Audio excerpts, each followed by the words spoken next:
Ancient philosophy talked about an end of time and a transformation of humanity.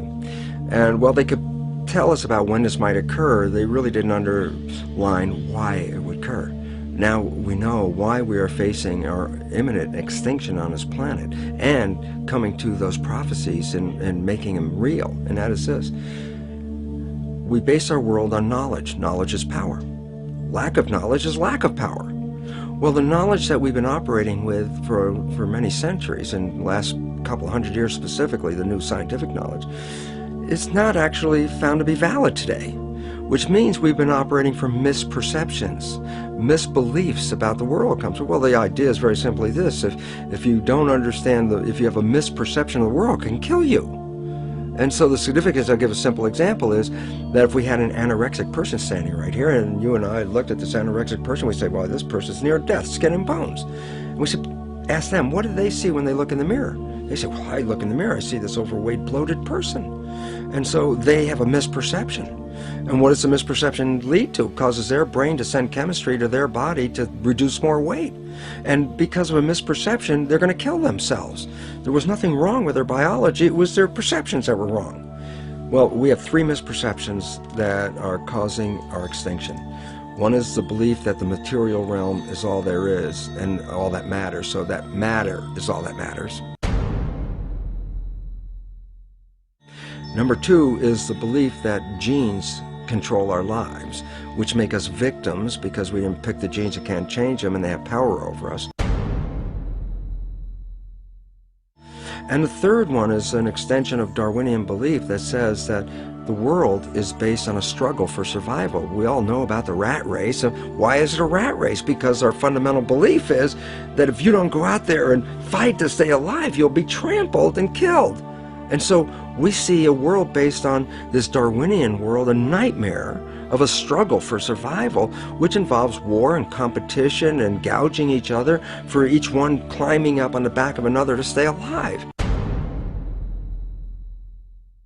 So what's wrong with these perceptions? Well, number one, the belief that matter is all that matters. That's a Newtonian belief. Quantum physics has come in and said, boy, did you make a mistake on that.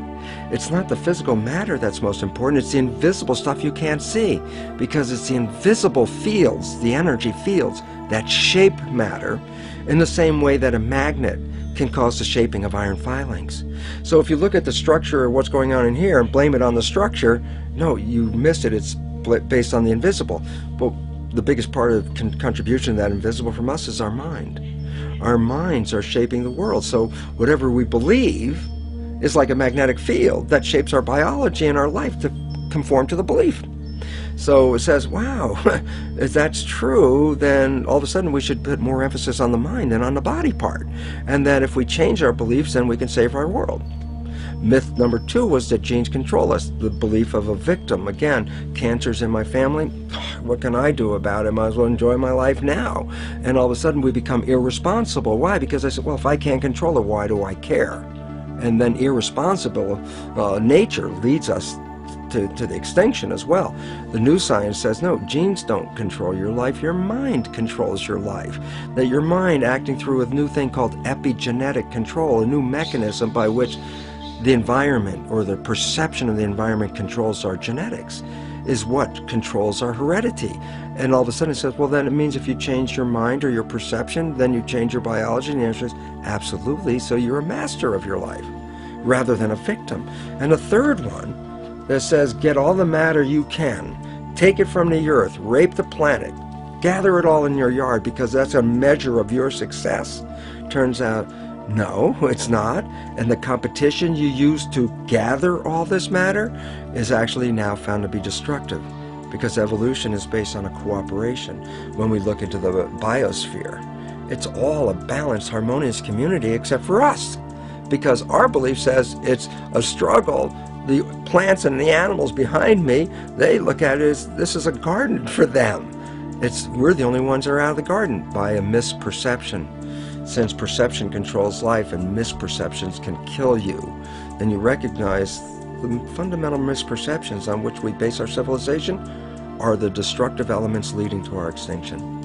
And when the new beliefs come into the public, civilization will take a radical turn and move off into a new situation of thriving and harmony and holism. That's the dimension that we're going to. This is the end of the civilization of the old beliefs and the transition into the new one. It's really interesting when we look at the world right now. It's in crisis, and that really promotes a lot of fear, which then creates a worse situation because then we get into protection, shut ourselves down. So I think we should look at what's really going on in a different understanding. Cells are like people, and you have 50 trillion cells in you, so you have 50 trillion citizens, people inside of you. But imagine you were inside a caterpillar, and you were in there with millions and millions of other cells, and all the cells have jobs: digestion, respiration, muscle cells doing their thing. Everybody's got a job. Caterpillar's growing. Everybody every day at the end of the day go, wow, man, we were working today. This thing is building. The caterpillar's getting bigger and bigger. The economy in that caterpillar's growing. So you as cells inside, you don't see the outside world, you see the inside world of your universe of cells as workers and all that. And you're looking around saying, yeah, system is growing, economy's great, everything's wonderful. Then there's a point where the caterpillar reaches a certain size and things start to slow down. And all of a sudden when things start to slow down, there's like more cells than necessary for the jobs. Cells start getting laid off. Actually, what's happened.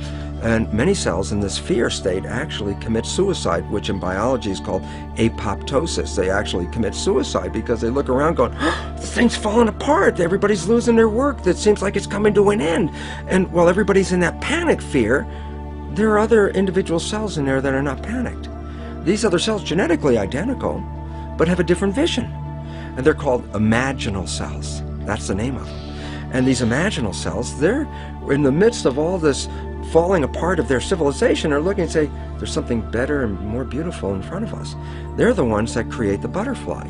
So from the same population that's going down with the caterpillar, many of these imaginal cells, which are the equivalent of cultural creatives, have a new vision for this civilization, saying, wait, restructure this thing. We can restructure this. We can make something far better. What's happening in the world today is the end of the caterpillar. And the imaginal cells are making themselves known with new ideas, new visions, and new ways out, because there is a far better way out. It's not the end at all. And most importantly, it's the young people have to recognize they're the population of imaginal cells, because it's up to them to take what was brought into the civilization and restructure it so they can build that butterfly civilization that is far more magnificent. So rather than looking at fear, right now, look at this as the moment of opportunity, because there's something so much better on the horizon, but we can only get there by eliminating the structure as it is now, because the structure as it is now is providing for our extinction. Why is the myth perception of genes such a problem? And the answer is, if you buy that genes control you, then you buy yourself as a victim. And as soon as you buy yourself as a victim, you let go of your power in creating life. The new science of epigenetics totally reveals that this is not true, and in fact takes the mind and uses that as the shaper of the physical world.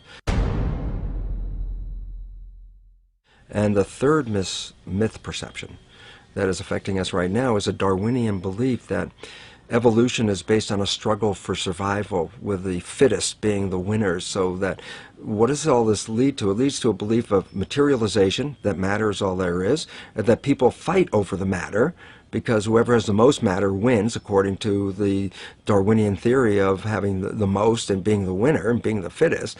And it makes a whole world based on competition. And the new science completely undermines that whole thing, because the new science says evolution is based on cooperation. And if you don't cooperate, then the whole thing is lost. What we're seeing right now is, with all the competition of each other destroying each other, wars, competing for material existence, raping the planet and tearing it apart to get some pieces of it to hold in your hands and say you won the game.